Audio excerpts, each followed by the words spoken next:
welcome to Combat Mission Fortress Italy.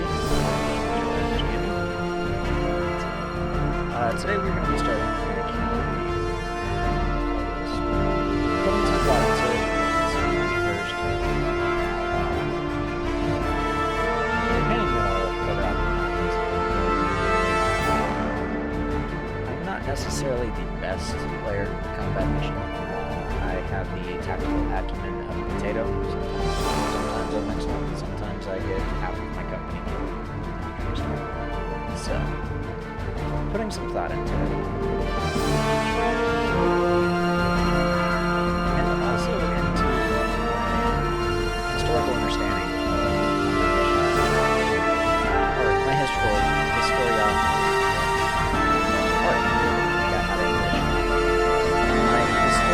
understanding of the Italian front, and I feel like it's a front that is not given enough credit for how important it was for World War II, right? You have basically a large amount of Allied troops who get hooked into Italy. They're there for the entirety of the war. Italy is seen as this big underbelly. As Churchill said that. But Italy becomes this slaughterhouse meat grinder that many people forget about in World War II. And I feel like playing a campaign in Fortress Italy would help to shed a little bit of that presence. Now, of course, most people who are watching this probably know a little bit about the Italian front. It's combat mission itself is generally a bit right, unless they're history. But enough stalling aside. I was looking at a few ones. The 10th Mountain was an interesting first. I myself enjoy history, or I am enamored with the history of American involvement predominantly, as being an American myself, and then Canadian involvement as well. In the 10th Mountain, which is a ubiquitous unit even nowadays in the modern American military, is still active, and even though they don't do too much mountain warfare training nowadays, working with mountain guys, it has an illustrious pass, and so it was one that I thought about going into.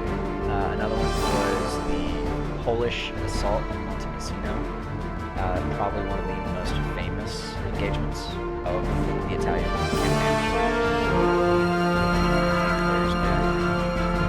I can't remember if there's been movies made about it back in the 70s. Bridge too far.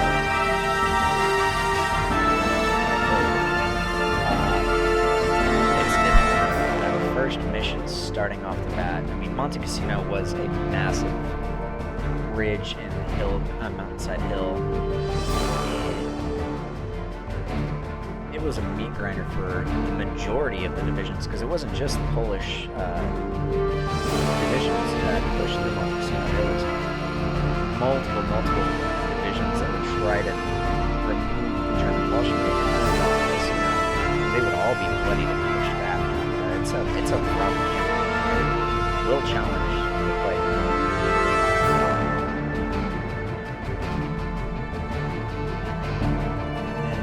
The other one was the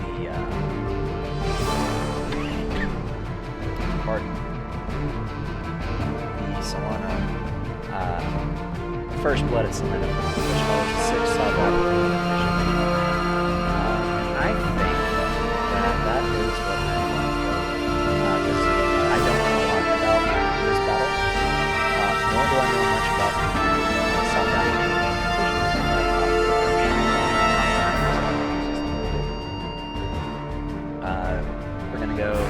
we go, turn base, and I will be playing a veteran. Alright, situation. June 10th, 1944. After a long period of training and waiting in the Middle East, the 6th South African AD has finally been called into the battle. The division arrived in the Italian theater at Taranto in late April 1944. As Allied forces pushed north in the aftermath of the fall of Rome, the division is beginning its first major action in support of the advance on Florence.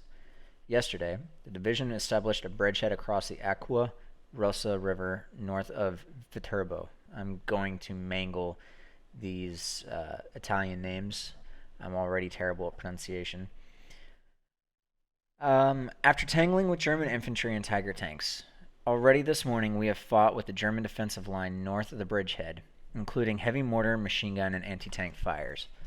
In light of this heavy resistance, the 11th South African Armor Brigade has been ordered on short notice to push through the bridgehead and attack the flank of the German line, with an eye to threatening their retreat route by taking the hilltop village of Celleno.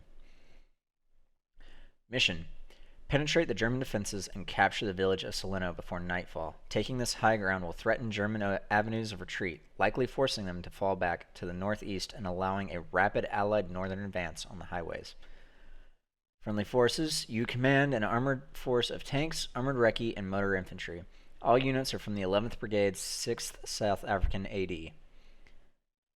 C Squadron, the Rhodesian, Special Service Battalion SSB, including 12 Sherman 5s and 1 Sherman 5C Firefly. Sherman 5s were a export model of the M4A3 Sherman, I'm pretty sure, that were given to the British during the Lend-Lease. The Headquarters Squadron, Special Service Battalion, ×2 Recce Troop, ×3 Stuart 5 Recce each. B and C Companies, Imperial Light Horse Kimberley Regiment. It will be shortened down, I guess, to ILH Kim-R. Platoon HQs are equipped with Stuart 5 Recce. Due to attrition, manpower is at 90% and each platoon is missing 1 half-track. Oh, so these guys are mounted up in half-tracks. You see a lot of motor rifle following the British divisional template being in, what are they called? The trucks, the Bedford trucks that the majority of British divisions use. So these motorized infantry were quite literally motorized infantry. They had no armored protection. Now, I mean, granted, you can argue what the armor protection of a half-track would be. I think it was impervious up to rifle caliber, but anything sporting a 50 caliber or more was going to be a problem. Now, against the Germans, you do not see a large use of anything higher than 7.92 Mauser on anything but aircraft, but that's still a scary proposition, especially when the armor of the half-track did not quite cover everything. But anyways, that's neither here nor there. Support company, ILHJ Kim-R, ×2 machine gun sections mounted in Brent carriers. Okay, then yeah, that's normal. You have dedicated artillery for the duration of these missions. Assets under your control include 7th Battalion, maybe? I'm not sure. Maybe 7th. I don't know. 764 Field Battery, 422 Field Regiment, ×8 M7 Priests. I'm assuming 15th Battalion, 67th Medium Battery, 723 FR. I'm not sure.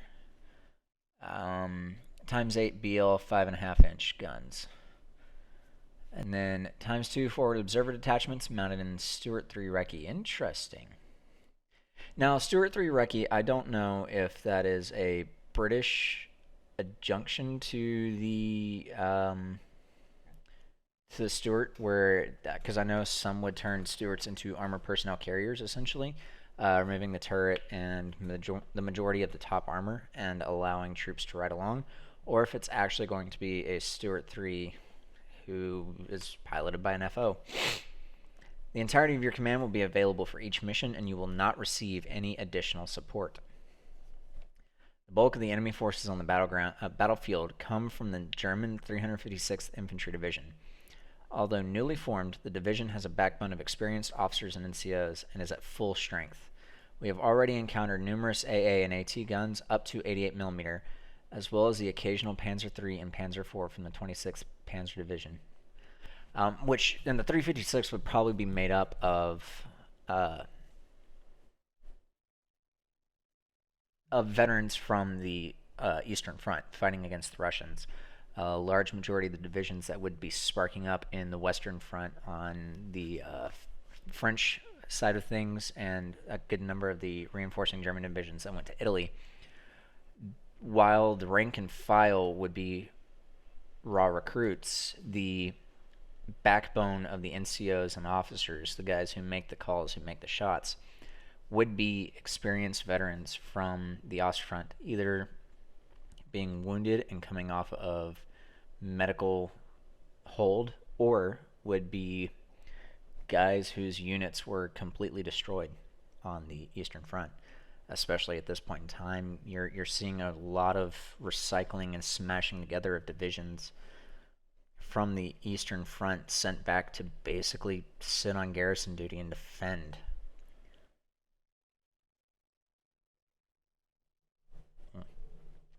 Sorry about that. I will be right back.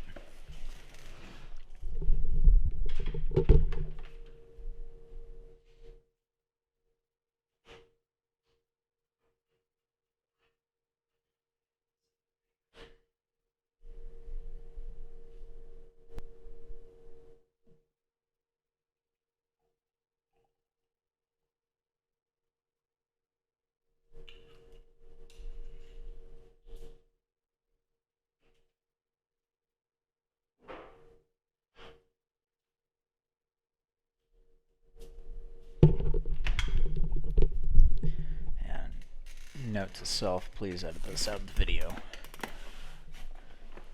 Anyways.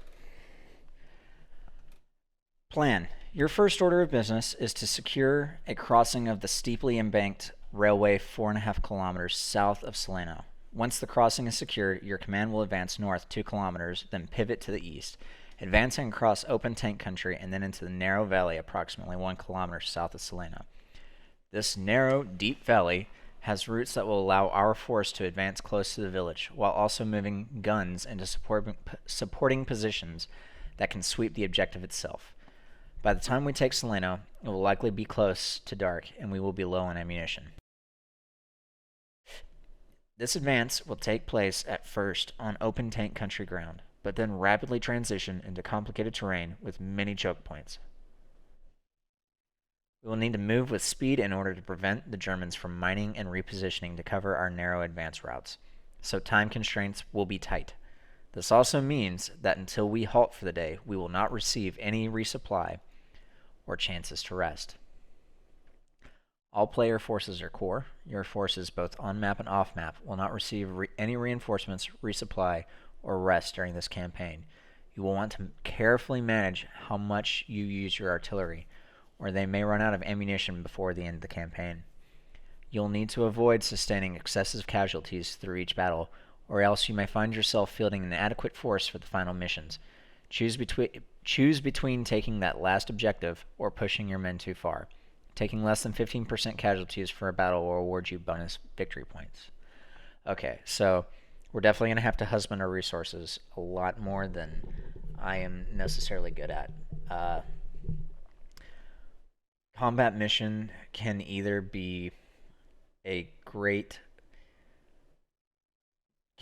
at making you feel like tactical genius, or it can be terrible in making you feel like a complete idiot because you missed the signs and blundered yourself into a total fire sack and getting your troops killed. Let's see how well I do.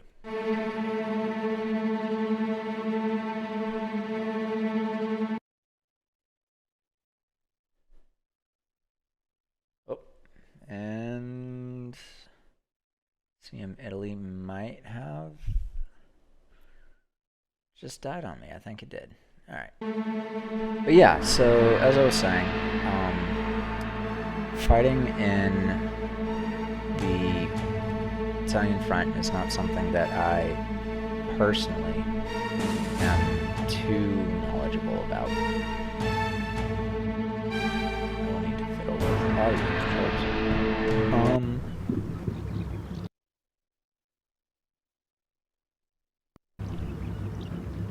But yeah, so fights like this here, or uh,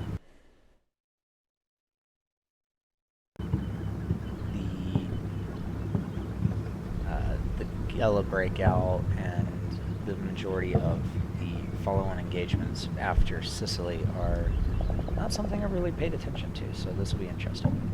Alright, situation. Elements of Special Service Battalion and NATO Mounted Rifles have been locked in battle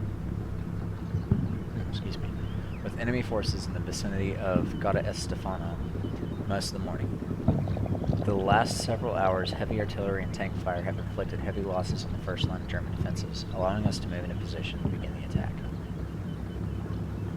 Our first obstacle is the railway running west-east. The embankment of this railway is very steep, making it impossible for vehicles to cross except where the road crosses under the railway. We must quickly secure this crossing and the area beyond it in order to allow the rest of our offensive. Mission: secure the railway crossing by capturing and holding the marked objectives. Failure to capture this objective in a timely manner will allow the Germans more time to react to our attack. Friendly forces. Starting forces. We have Recce Troops, C Squadron, HQ element. All artillery support, FO detachment. Reinforcements. The remainder of your force will arrive in 2 waves over the next 20 minutes. Enemy forces. The railway embankment is defended by German infantry, fortified with emplaced guns. Our lead tank was knocked out moments ago by an AT gun somewhere near the embankment, so it is clear that their fields of fire cover the open ground south of the railway. The Germans are sure to recognize the importance of the railway crossing, so you can expect their heaviest resistance to be centered on the area just beyond crossing. Plan. The first challenge will be crossing the open ground south of the railway, which has been proven with deadly effect to be under the fire of German AT guns. Suppressive fire, smoke, or following the low ground may be needed. After reaching the embankment, expect a pitched close-range fight in the area just beyond the crossing, since the only way across the embankment for vehicles is the vicinity of the overpass. You can expect the Germans to concentrate most of their AT assets on that area. Once the long-range AT fire is suppressed, it may be beneficial to park some of your tanks in the high ground to the south, allowing them to support the action further to the north with HE and machine gun fire. Notes. Reminder. All player forces are core, and you will not receive any reinforcement, resupply, or rest. Okay. So, this doesn't give me too much information on what the actual territory is looking like, but here is the railway crossing. Wood lines to each side, but this wood line I don't imagine will be too much of an issue for us. I imagine it'll be this copse of wood here, the high ground, where they will probably have an AT gun or two, probably something in the vicinity of maybe 75 millimeter, 50 millimeter at least, which could be bad for our Shermans, but 50 millimeter is something that we can survive with some sort of commonality. But then this wood line here, definitely going to have some sort of heavy guns. Okay, so let me take a look at what we have here. Alright, so this is the lead tank that was knocked out in the Sherman fight, which means it was likely hit from this wood line. In fact, I wouldn't be surprised if the fire came in from right along the railroad berm. I think this copse of trees here blocks off too much of their visibility for it to, I mean, it's potential. It came from here, but it would have to be from this side of the wood line, because further on down here, no. It's possible that it could have come from any point over here, which is terrifying, because that is a lot of ground to cover. But it would have to come, if it came from this side, it would have to come from this wood line, because these positions back here cannot really see through this wood line here. So, what do I have at my availability? Okay, yeah, so they are, Stuart 5 Reckies are basically Stuart's with the tank, the turret chopped off. That's what I was wondering earlier. So I have one platoon of tanks.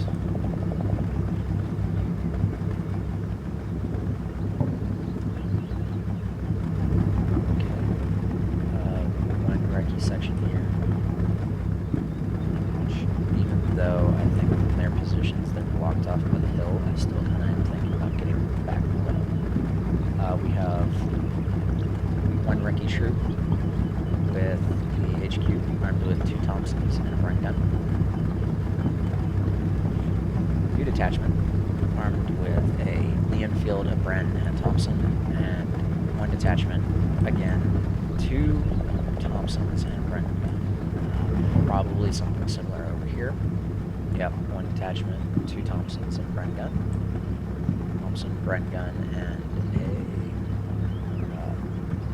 a Lee Enfield, and 2 Thompsons and Bren gun. Okay, so these guys are definitely not well equipped for stand-up engagements. We don't want to be getting into gunfights with Germans at range. The British specifically need fires by, at the very minimum, squad level. Breaking them up into fire teams really does not help the Brits. At least not that I've found. They just don't have the firepower necessary to take over global fire superiority. Realistically, you need platoon fires to adequately do the damage necessary. So I think first order of business is going to be putting artillery on this line of woods here. I'm not too worried about the buildings. So I think what I'm going to do is, how much ammunition do I have? Alright, so the priests are broken up into 2 gun sections, each holding 138 high explosive. The 5.5 inch guns hold 120 rounds per battery, or per section. And I don't seem to have my mortars. So I guess what we'll do, I kind of want to hold on to the 5.5 inch guns. I'm going to put, no, I don't want point target. I'm going to have one of these priests put up basically what's going to amount to a harassing barrage here. We're going to put both guns on, but we're going to light long. We're going to give them personnel, which is basically airburst rounds, and we're going to start peppering that ridge line, because that's where I imagine the majority of our initial anti-tank gun issues are going to spawn from. Second, what we're going to do is we're going to dismount the infantry.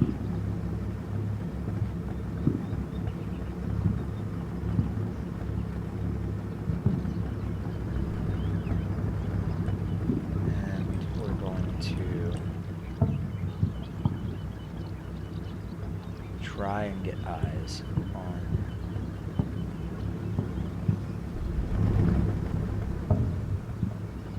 German positions. I think for that other section, yeah, we should be able to follow the tree line all the way down without coming into any kind of major engagements. Hopefully. So we're going to take these guys, sprint them across the open ground, pray nobody gets spotted and or smacked. Fast moves for everybody.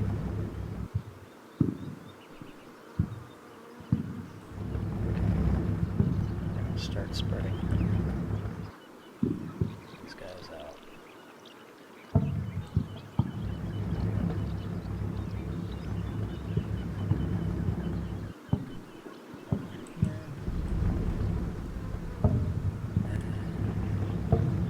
Sprint up here. Okay.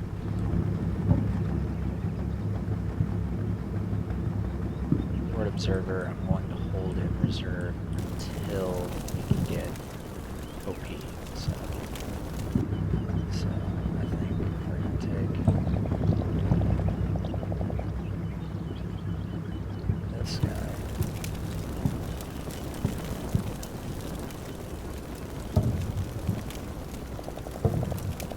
Set him up. Nope, I want him behind that hedge. I'm going to set up an arc so that way we're not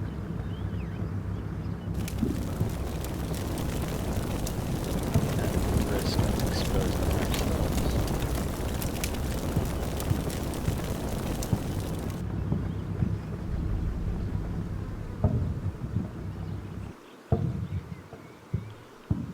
Going to try and get this section as far forward as possible.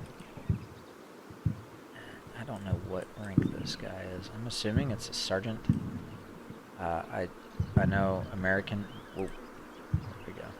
American rank structure fairly decently. Partial to Marines. That's what I know. That's what I have experience with in my background, but I understand that for Americans it's predominantly all translational, unless you're talking about Air Force or Navy, but at this point Air Force is part of the Army, Air Force use the same rank structure and naming conventions, whereas the Navy has always been a little bit different, but that's the Navy for you. Your special little snowflakes. Okay. Now our tanks are going to stay in reserve. We have one Firefly, 375 mil, 10 Shermans. Once we have eyes on those anti-tank guns and have them suppressed with fire by artillery or infantry fires,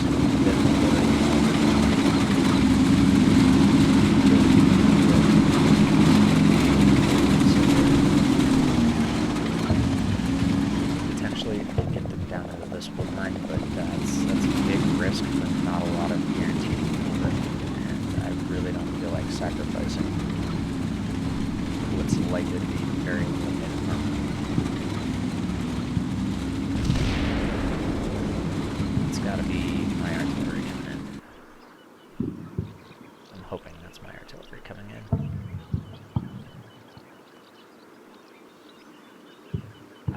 So light, we should be getting 1 to 2 volleys per turn.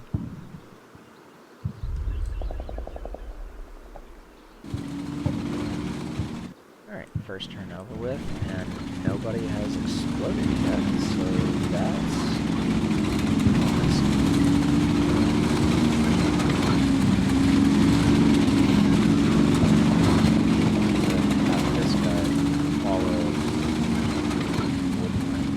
right before he pops out in front of that cop's trees. I really don't trust that there isn't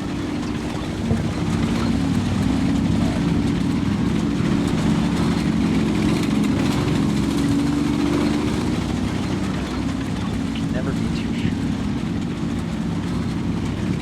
And I already have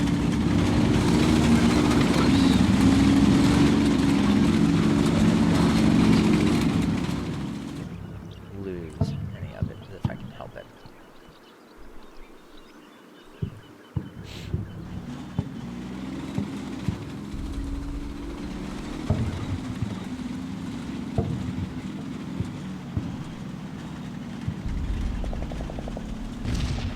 second shot coming in.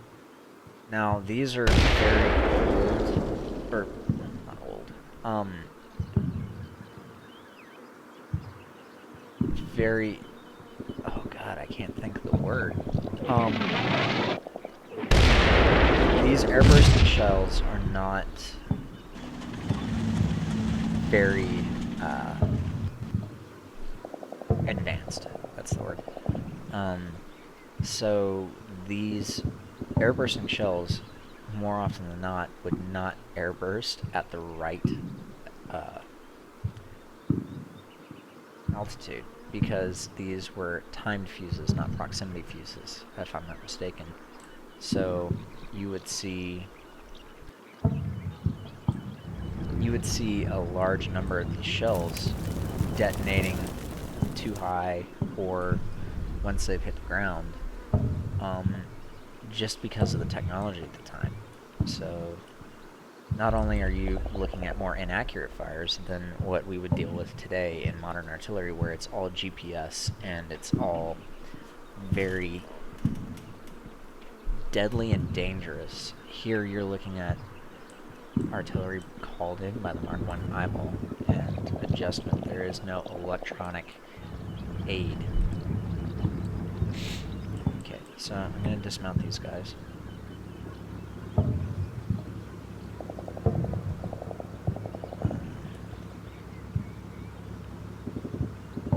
going to get ready to spread them out.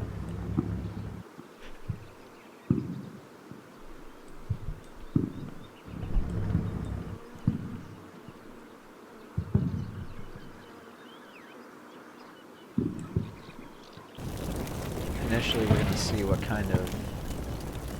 how close we can get to them,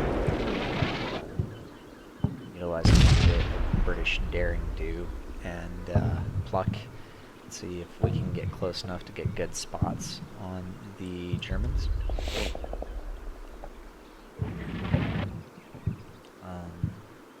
But not expecting greatness, as it were.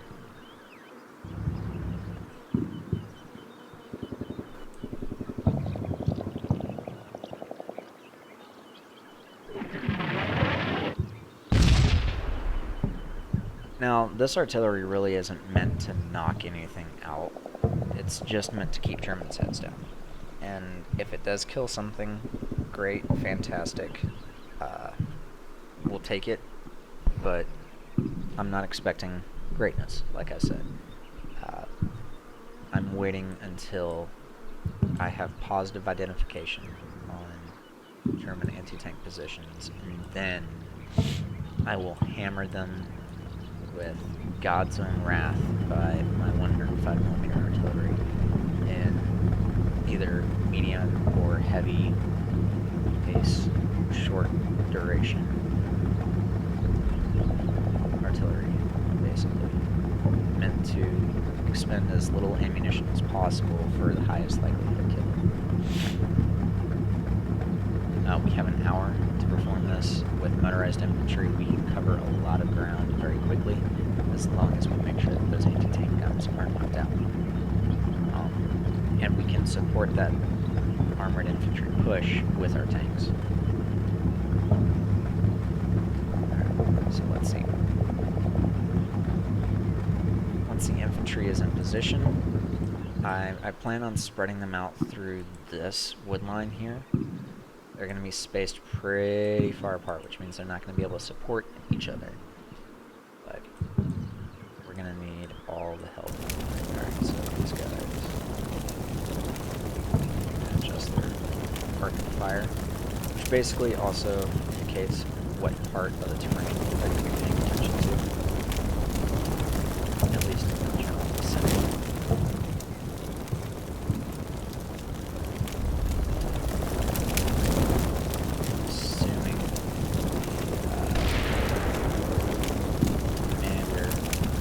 Somebody has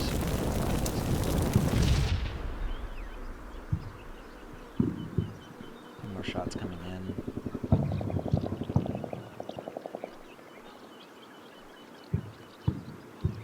I expect there is an AT gun in this wood line here. Whether it's a 50 millimeter Pac 38 or a 75 millimeter Pac 40, there's bound to be something here. I wouldn't be surprised if there's also an AT gun here on. But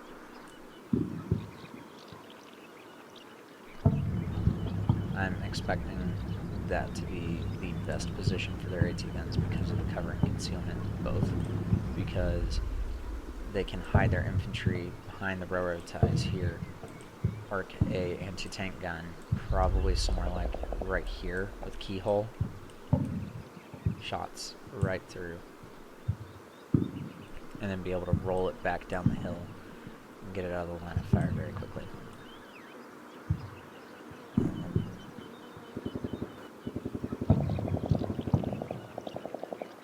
Once they get here, I'm going to sprint them across a section at a time and just haul ass into this one line here, so that way they can get into cover.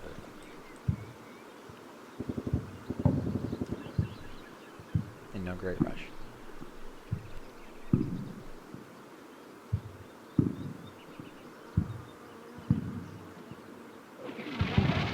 Okay, these guys don't come across the road so that way they can get solid eyes. These guys, I'm going to try and walk all the way down to pretty much right here, so that way they can get eyes on the high ground and the wood line here. Maybe notice if there's, because I wouldn't be surprised if there's a German just because it has such a good coverage of the surrounding terrain. I would also possibly guesstimate that there's a machine gun here. Because yeah, it has great field of fire.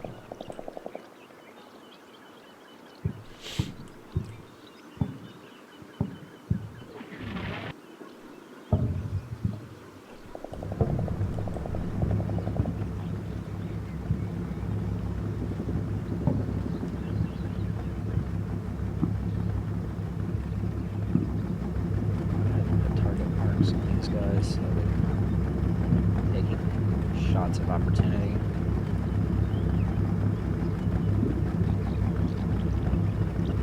Now, guys like usually hapless or there's a couple others. I'm blanking the names. They know how to do full circles. I don't. Like I said, I'm not too experienced with this game engine. So I'm still learning that. If anybody has pointers, tips, any kind of information that they would like to give, please feel free. It's in the comment sections for. Now, I mean, if you're going to be an ass about it and be like, oh, you suck, I know I suck. So I'm just going to ignore you. It is what it is. People on combat mission games are genuinely a lot more helpful a crowd than certain other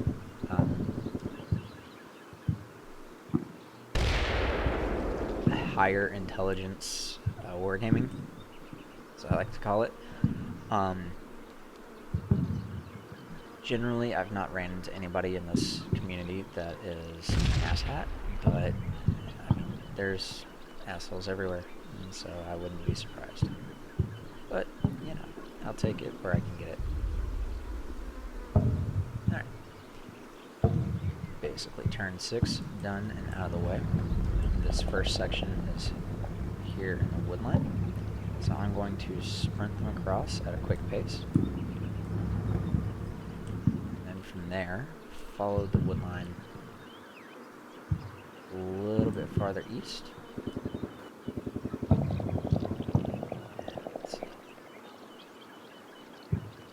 This ridge right here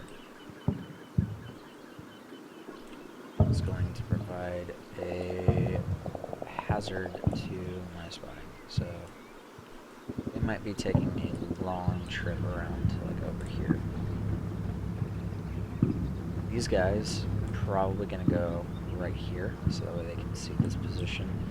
I'm going to try and take this second group then sprint across right here and follow the wood line to about right here. So that way we can see the majority of that end.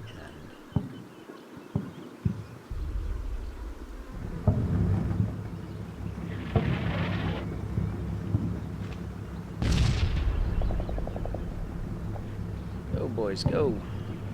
Please survive. Hopefully Jerry doesn't spot them. They should be pretty well covered by this tree line. But still, I don't want to risk anything.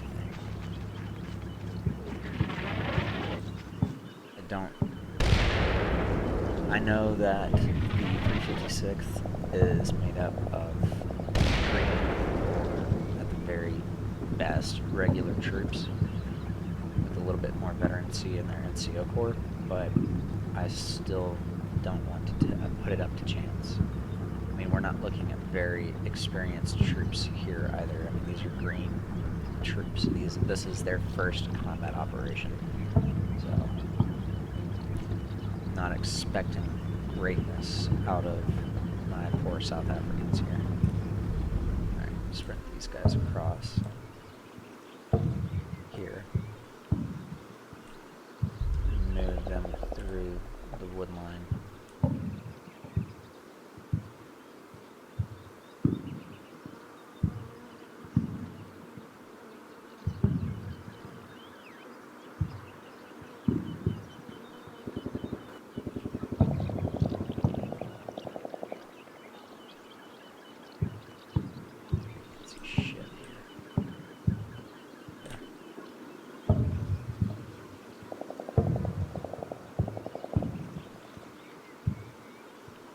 See what we can get right here, but I think that ridge still kind of blocks their visibility.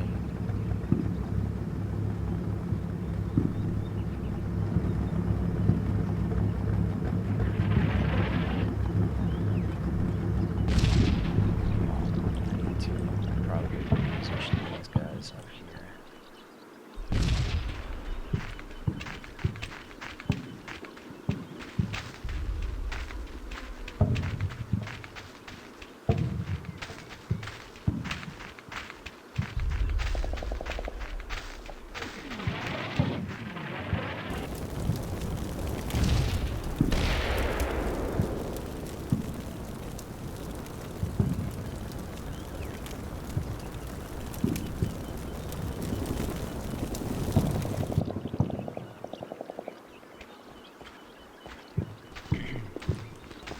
Should be fine. I mean, there's a bit of a keyhole position, but that's got to be well over a kilometer away, and I'm not expecting even the most eagle-eyed of German spotters to be able to spot them.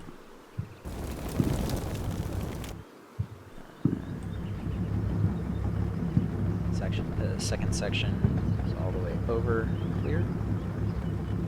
It's now time for these guys to sprint, and they're going to have 2 sprints across. Should be clear from the farmhouse. Basically, this second leg of the sprint is going to be the most dangerous because the ridge will actually have a clear line on it now. So, here's hoping they can make it without too much issue. Alright, one attachment for Sergeant Boys.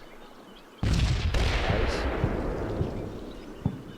American English tells me that B-U-Y-S is buys, but it's British. It's British. So there's no telling.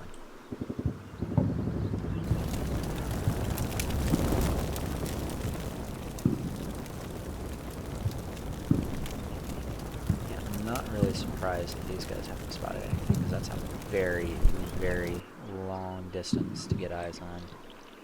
If I could get guys closer up to here, that would be fantastic, but that's a risky proposition because the wood line starts to peter out. So we'll see what we can do. So, what's these we're going to move their target arcs.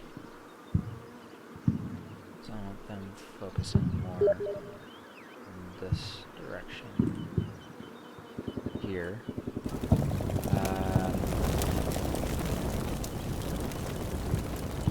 Meanwhile, these guys are going to follow the wooded road down here,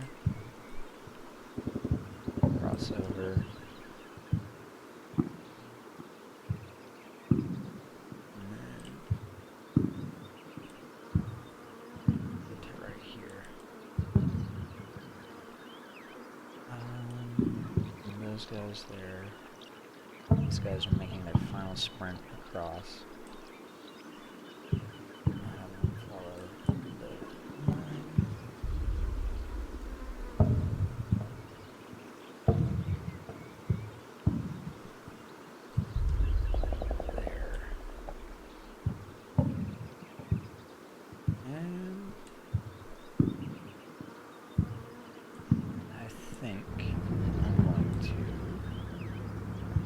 Save it here. And we're going to call this the end of the first episode. So thank you once again for joining me on this. Again, any kind of tips, hints, pointers, anything that y'all can give me, I would be very much so welcome for. Now, I'm probably going to be recording these in multiple episode blocks, so... and there's not going to really be any kind of time determination for them. It's just going to be recording until, I mean, it'll roughly be somewhere between 30 minutes to 50 minutes, somewhere in there. But yeah, so if I don't immediately take into account any kind of comments that are made, that's because I'm recording these in blocks. So don't worry, I will pay attention to the comments, and yeah, thank you again so much for joining me, and have a good day.